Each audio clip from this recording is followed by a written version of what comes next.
तो last part में हमने देखा था कि किस तरह सियुन की लाइफ में बिल्कुल भी खुशी और फन नहीं था और वो बस हमेशा पढ़ाई में डूबा हुआ रहता था। पर दो दोस्त सूहो और सियोक के आने के बाद उसकी लाइफ में चेंजेस आना शुरू हो जाते हैं। पर सियुन की उसके एक क्लासमेट यंग बिन के साथ हमेशा बहस होती रहती थी और उनकी बहस एक दिन इतनी बढ़ जाती है कि यंग बिन सियुन को मारने के लिए एक किलर को हायर कर लेता है। पर सूहो जो कि एक अच्छा फाइटर था उसने सियुन को बचा लिया था। पर जब उस किलर के बॉस को ये पता चला था कि वो एक बच्चे से पिटकर आया है तो वो सियुन और सूहो से बदला लेने का डिसाइड करता है, जिसके बाद वो उन सभी को डराते हुए 15 लाख रुपए लाने को बोलता है। पर सियुन, सूहो और सियोक मिलकर बहुत ही बहादुरी से उस बॉस को पुलिस से पकड़वा देते हैं। पर सियोक के फादर सियोक को बहुत मार रहे थे क्योंकि वो उसे बिल्कुल भी पसंद नहीं करते थे। अब आगे इस पार्ट की शुरुआत में हम देखते हैं कि इनके इस कारनामे की खबर पूरे स्कूल में फैल गई थी, जिसके कारण सभी लड़के उन सभी से दोस्ती करना चाहते थे। वहीं सियोक, सूहो और सियुन के बीच काफी अच्छी दोस्ती हो गई थी, जिसे देखकर बाकी बच्चे थोड़ा जेलस फील करते थे। पर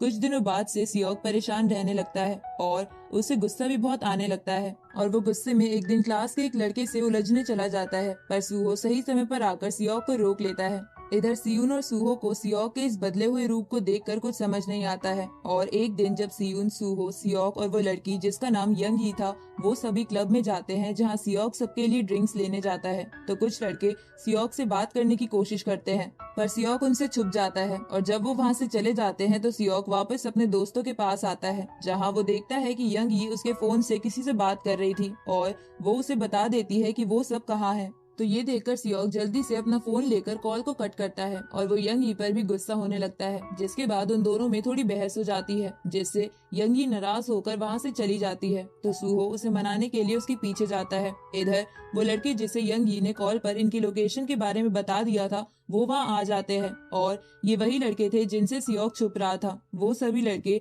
वहाँ आकर सियोक से अकेले में चलकर बात करने के लिए बोलते हैं पर सियुन उन सभी से ये बोलकर मना कर देता है कि सियोक की तबीयत अभी थोड़ी ठीक नहीं है। अब धीरे धीरे सियोक सियुन और सूहो को भी इग्नोर करने लगता है और उनके बार बार कॉल करने पर अपना फोन स्विच ऑफ कर देता है, जिसे देखकर ऐसा लगता है कि सियोक यंग बिन के आ जाने के कारण उन सभी पर गुस्सा है। पर जब सियुन और सूहो सियोक के घर आते हैं तो सूहो उनकी फैमिली पिक्चर देखकर उसकी फैमिली की तारीफ करने लगता है पर सियोक बताता है कि उसके फादर ने उसे अडॉप्ट किया है। इसके बाद वो सभी बैठकर बात करने लगते हैं जहाँ सियुन सियोक से उसके परेशानी का कारण पूछता है, जिस पर सियोक पहले तो कुछ नहीं बताता पर उन दोनों के फोर्स करने पर सियोक बता देता है कि वो लड़के जो कि लास्ट नाइट क्लब में मिले थे उनके कारण ही वो परेशान है और वो वही लड़के हैं जो कि उसे उसके पुराने स्कूल में बुली किया करते थे, जिसके कारण सियोक ट्रांसफर करा के यहाँ आया था। तो ये सुन के सियुन और सूहो सियोक के साथ उन लड़कों से मिलने जाते हैं जहाँ सियोक गुस्से में उस लड़के को मारने ही वाला था पर सूहो उसे रोक लेता है, जिससे सियोक सूहो पर भी गुस्सा हो जाता है क्योंकि उसे लग रहा था कि सूहो उसे अपना गुलाम समझता है। पर सियुन उन दोनों को शांत करा देता है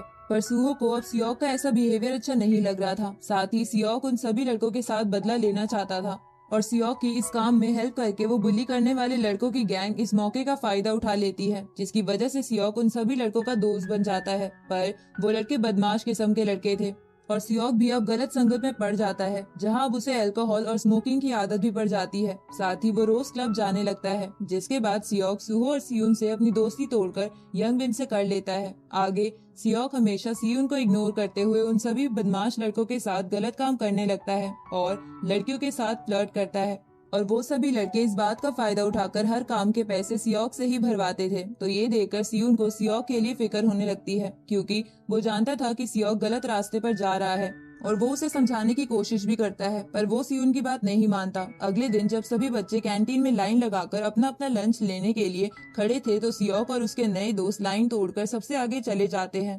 ये देखकर सूहो उन सभी से पीछे लाइन में जाने के लिए कहता है, जिस पर बाकी लड़के तो डर के लाइन में चले जाते हैं लेकिन सियोक वहाँ से नहीं जाता। तो सूहो उसे एक पंच मार देता है क्योंकि उसे बिल्कुल भी अच्छा नहीं लग रहा था कि सियोक उन बुली करने वाले लड़कों के साथ घूमता है। पर इसके कारण सियोक भी गुस्से में उस कैंटीन से निकल जाता है जहां उसके नए दोस्त उसे सूहो के खिलाफ भड़काने लगते हैं। साथ ही सियोक को भी सूहो पर बहुत गुस्सा आ रहा था, इसलिए वो एक बंदे को सूहो को मारने के लिए हायर करता है। तभी यंग बिन वहां आ जाता है और सियोक को कहता है कि मेरे पास एक और प्लान है।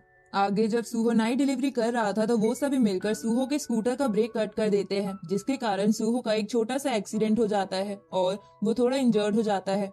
अगले दिन सूहो का बर्थडे होता है, इसलिए यंगी और सियून सूहो के बर्थडे पार्टी के लिए तैयारी कर रहे थे। वहीं दूसरी तरफ वो फाइटर जिसे सियोक ने हायर किया था वो अपनी प्रैक्टिस कर रहा था और सियोक सूहो को कॉल करने की कोशिश कर रहा था ताकि वो सूहो को फाइट का चैलेंज देकर यहाँ बुला सके, लेकिन सूहो ने सियोक को ब्लॉक कर दिया था। तो ये देखकर यंगबिन बोलता है कि अब हम उसे यहाँ कैसे बुलाएंगे, जिस पर सियोक बोलता है कि मेरे पास इसका भी एक प्लान है। इसके बाद वो यंगी को मैसेज करके मिलने के लिए बुलाता है और जब यंगी सियोक से मिलने जाती है तो वो सभी मिलकर उसे किडनैप कर लेते हैं। दूसरी तरफ सूहो और सियून बैठकर गेम खेल रहे थे।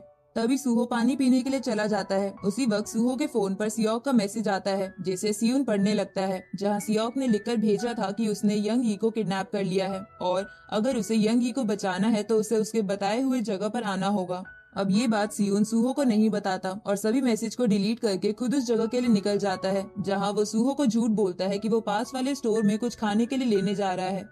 जिसके बाद वो उस जगह पर आ जाता है और वो अपने हाथ में एक लोहे का टूल लिए हुए था और सियून किसी तरह यंगी को वहाँ से भगा देता है और खुद उन सबसे फाइट करने लगता है, जहाँ वो एक लोहे की रॉड से यंग बिन को मारने ही वाला था, पर वो फाइटर जिसे सियोक ने हायर किया था वो बीच में आकर सियून को पीटने लगता है। जिसके बाद यंग बिन भी उस रॉड को लेकर उसे मारने ही वाला था, पर सियोक उसे रोकने के लिए बोलता है, लेकिन यंग बिन उसकी बात नहीं मानता और सियून को पीटने लगता है। तो ये देखकर सियोक को गिल्टी फील होने लगता है और वो उन सबसे बोलता है कि यंगी सूहो के साथ यहाँ आ रही है। ये सुनकर सभी लड़के वहाँ से भाग जाते हैं, पर असल में सूहो तो अपने घर में सो रहा था और सियोक ने उन सबसे झूठ बोला था। दूसरी तरफ यंगी ने पुलिस को कॉल करके बुला लिया था, लेकिन सियून पुलिस को कुछ भी नहीं बताता और वो यंगी को उन्हें सब बात बताने के लिए मना करता है क्योंकि वो नहीं चाहता था कि ये सब सूहो को पता चले। वहीं सियोक को भी आज के इंसिडेंट के कारण बहुत ही गिल्टी फील हो रहा था और वो अपने रूम के कवर में छुपकर रोने लगता है। वहीं सियोक का एक सर्वेंट जिसे उसके फादर ने उस पर नजर रखने के लिए रखा था वो पुलिस से कहकर सियून वाली फाइट को बंद करवा देता है।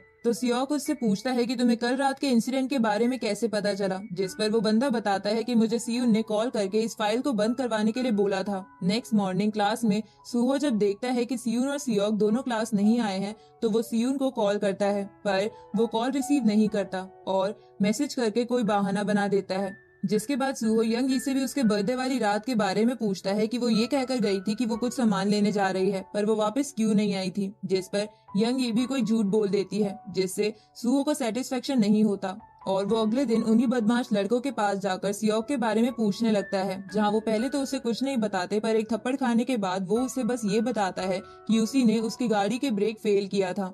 लेकिन सूहो को अब भी ऐसा लगता है कि वो कुछ छुपा रहा है। जिसके बाद वो सभी लड़कों को स्कूल के रूफ पर ले जाकर पीटने लगता है, तो एक बंदा मार के डर से सारी बात उगल देता है।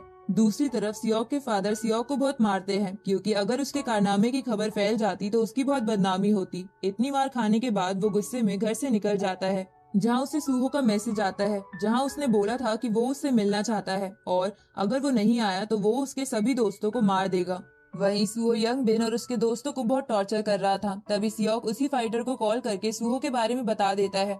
दूसरी तरफ यंगी भी सियून को कॉल करके बता देती है कि सूहो को सारी सच्चाई पता चल गई है और वो अपने नाइट जॉब पर भी नहीं आया है। दूसरी तरफ सूहो भी सियोक के बताए हुए प्लेस पर आ जाता है, जहाँ वो सबसे पहले सियोक को एक जोरदार पंच मारता है और उसके बाद उसके बाकी चमचों को पीटने लगता है। तभी वो रिंग में उसी फाइटर को देखता है जिसे सियोक ने हायर किया था। ये देखकर सूहो सियोक से बोलने लगता है कि तो तुमने इसे मुझे मारने के लिए हायर किया है, जिसे मैं पहले ही बॉक्सिंग रिंग में बहुत बार हरा चुका हूँ। इसके बाद वो भी बॉक्सिंग रिंग में आ जाता है, जहाँ वो फाइटर सूहो पर भारी पड़ रहा था क्योंकि सूहो का पैर पहले से ही इंजर्ड था, लेकिन वो अपनी पूरी ताकत से उस बंदे को एक पंच मारता है जिससे वो गिर जाता है। जिसके बाद जब सूहो उसे पीटने के लिए जाने लगता है तो एक लड़का बाहर से सूहो का पैर पकड़कर उसका ध्यान दूसरी तरफ कर देता है, जिससे उस फाइटर को टाइम मिल जाता है और वो सूहो को किक करके बहुत इंजर्ड कर देता है। जिसके बाद सियोक भी आकर सूहो को पीटने लगता है, तो ये देखकर बाकी सभी लड़के भी आकर सूहो को बहुत मारते हैं और उसे लगभग मार ही देते हैं। तभी वहाँ सियोक के फादर का गार्ड आ जाता है और वो सियोक को अपने साथ लेकर जाने लगता है। तभी एक लड़का सूहो को चेक करता है और वो बोलता है कि इसकी सांसें नहीं चल रही हैं। ये सुनकर सभी लड़के घबराकर वहाँ से भाग जाते हैं, पर सियोक ये सुनकर रोने लगता है और उससे बहुत गिल्टी फील करने लगता है। पर वो गार्ड सियोक को लेकर वहाँ से चले जाते हैं। दूसरी तरफ सियून और यंगी को सूहो को ढूंढते ढूंढते बहुत टाइम हो जाता है, पर उन्हें सूहो नहीं मिलता। इधर सियोक के फादर का गार्ड सूहो की बॉडी को पुलिस के हवाले करके सियोक का नाम उस केस से निकलवा देता है। वहीं सियोक के फादर सियोक को बहुत मार रहे थे। नेक्स्ट मॉर्निंग जब सियुन क्लास में आता है तभी यंगी कॉल करके उसे सूहो के बारे में बता देती है कि सूहो की हालत बहुत ही क्रिटिकल है, पर वो अब भी जिंदा है और वो हॉस्पिटल में एडमिटेड है। ये सुनकर वो अपनी क्लास छोड़कर जल्दी से हॉस्पिटल में आ जाता है, जहाँ वो सूहो की ऐसी हालत देखकर बहुत रोने लगता है। जिसके बाद यंगी उसे क्लास में जाने को बोलती है क्योंकि उसका आज फाइनल एग्जाम था। लेकिन वो सूहो को ऐसी हालत में छोड़कर नहीं जाना चाहता था, पर उससे सूहो की ऐसी हालत देखी नहीं जा रही थी। इसलिए वो बहुत गुस्से में वापस स्कूल आकर यंग बिन को बहुत पीटने लगता है और वो अपने एक पेन को उसकी गर्दन में घुसा देता है और वो उससे उस फाइटर के बारे में पूछता है जिसने सूहो का ऐसा हाल किया था। तो वो उसका एड्रेस सियुन को दे देता है और वो उसे बताता है कि जब वो लोग फाइट कर रहे थे तो मैं वहाँ नहीं था, मुझे तो एक लड़के ने वीडियो बनाकर भेजा था। तो वो उस वीडियो को देखने लगता है कि जहाँ वो देखता है कि सियोक ने भी सूहो को बहुत मारा था। जिसके बाद सियुन एक रॉड को लेकर उस फाइटर को मारने के लिए उसके जिम में आ जाता है और जैसे ही वो उसे हिट करने वाला होता है तो वो फाइटर सियुन की रॉड को पकड़कर उसे दूर फेंक देता है। तभी सियुन को सूहो की बातें याद आने लगती है, जहां उसने सियुन को फाइटिंग की कुछ स्किल्स सिखाई थी। जिसके बाद वो फिर से उस फाइटर पर अटैक कर देता है, पर वो फाइटर बहुत पावरफुल था और वो सियुन को पीटकर नीचे गिरा देता है। वहीं सियुन को सूहो के विजन आने लगते हैं, जिसके कारण वो हिम्मत जुटाकर उस फाइटर को गिरा देता है और फिर उसे पीटने लगता है और वो उसे पीटते पीटते बहुत इंजर्ड कर देता है और वो एक डंबल से उसके पैर को तोड़कर वहां से चला जाता है। जिसके बाद वो एक सिलेंडर को लेकर क्लास में आ जाता है, जहां वो यंग बिन के दोनों साथियों को उस सिलेंडर से पीटने लगता है। वही सियोक भी क्लासरूम में ही था। इस तरह सियुन उन दोनों को मारते मारते बेहोश कर देता है। जिसके बाद वो सियोक को भी गिराकर पंच करने ही वाला था, पर वो उसे पंच नहीं करता और क्लासरूम से बाहर चला जाता है और वो सूहो के पास जाकर बैठ जाता है। कुछ दिनों बाद सियोक के फादर सियोक को बोर्डिंग स्कूल में भेज देते हैं और सियुन भी अपना ट्रांसफर करवा के दूसरे स्कूल में आ जाता है। पर सियुन के नए क्लासमेट भी बहुत बदमाश होते हैं और वो भी सियुन को परेशान करने की कोशिश करते हैं, पर